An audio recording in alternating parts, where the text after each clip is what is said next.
polimerización, que hoy con las incrustaciones podemos lograr mucha mayor polimerización que si fuera un composite directo.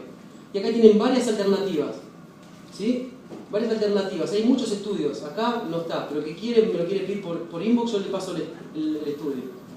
Hay varias alternativas, hornos que tienen ni más ni menos que una dicroica adentro, o sea, no hay ciencia, pueden comprarse esta lamparita y dejarlo 7 minutos recibiendo luz.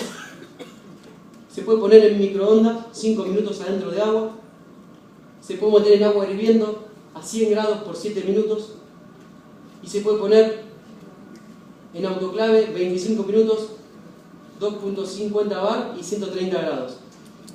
Todas las opciones, no hay variación entre ellas, son todas buenas y todas aumentan significativamente la conversión de polimerización. O sea que si ustedes tienen microondas en el consultorio, ponen microondas. Tienen el hornito usan el hornito, lo que ustedes quieran. ¿Está bien? Y ¿saben lo lindo? Que cuando ustedes tengan esa incrustación, cuando la pulan, se van a dar cuenta de la dureza que tiene. Cómo se nota que es más dura la incrustación que la que venían haciendo. Y pulido, para no ser menos, vamos a hacerlo simple también. Es algo que nos costó mucho tiempo también y gastar mucho tiempo en materiales. Nos dimos cuenta del pulido para hacerlo de la siguiente manera. Utilizamos estos discos de Kerr, que acá vi que los tienen afuera, son muy buenos porque son flexibles. Y lo primero que hacemos es sacar todos los excedentes que están acá. ¿Cómo uno se da cuenta cuál es el excedente? Cuando lo mira tras luz y está transparente porque se montó al troquel. ¿Está bien? Si no lo quieren hacer con esto, lo pueden hacer con una piedra de composite amarilla, ¿sí? O una múltiple filos.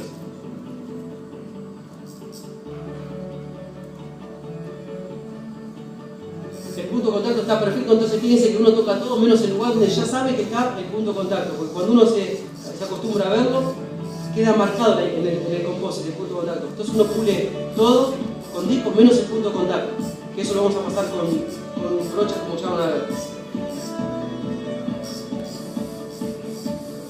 Brocha marrón, no utilizamos pastas, y van a lograr un brillo que nunca lograron, van a ver. Pasamos primero cerda marrón y después cerda blanca. Primero, la siliconada, marrón y blanca. Acá tienen todo el detalle, ¿sí? Fíjense el brillo que se logra con las incrustaciones. Si en alguna parte de la confección le quedó una parte alta, con instrumental rotatorio lo pueden bajar con fresas múltiples filos y después pasar obviamente gomas. ¿Está bien? Después viene el momento de la prueba, viene el paciente y hay que probar la incrustación, ¿sí? Lo normal es que calce perfecto, porque uno le hizo un troquel donde probó todo, pero a veces los dientes se mueven un poquito y no calza la incrustación, y puede pasar esto, ¿sí? Esto es lo más indeseado, que quede un diastema, porque si no, el paciente va a ir a la casa y ya sabe lo que va a pasar. Entonces, cuando queda un diastema y ustedes se dan cuenta que hay un diastema, tienen que arenar la superficie en contacto con el diente vecino y hacer la técnica asiva y agregarle el compósito, ¿sí?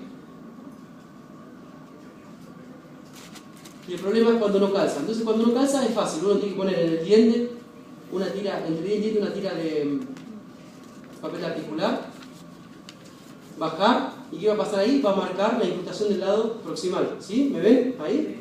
¿Qué hacen ahí? Gastan un poquitito solo el lugar donde necesitan.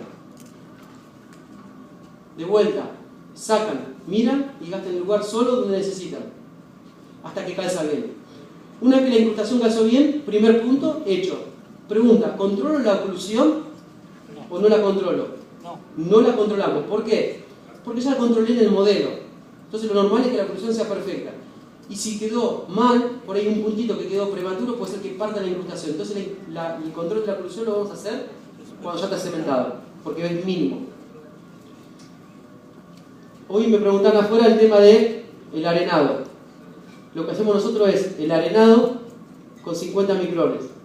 Pero no sé quién dijo hoy, si Barrote o Bertoldo, que no había diferencias entre el ácido y el arenado. Y es así. Este estudio lo hicimos nosotros en la universidad con Andrés y 2 personas más, donde nos dimos cuenta, acá tienen el compósito sin grabar y el compósito grabado. Y hicimos lo mismo con ácido fluorhídrico y con ácido fosfórico. Ácido fluorhídrico no sirve para el compósito, no sirve. Entonces lo que puedo hacer para la superficie interna es o grabarla con ácido fosfórico o arenarla. Si me preguntan qué hago yo en mi consultorio es arenado más grabado. ¿Está bien? Yo hago eso, arenado más grabado. Arenado. Y después viene el grabado, el silanizado y el adhesivo. ¿Está bien? Entonces ya probé la incrustación y la dejé apartada. Y ya la incrustación está terminada. Lista para ser pegada. Aislación absoluta.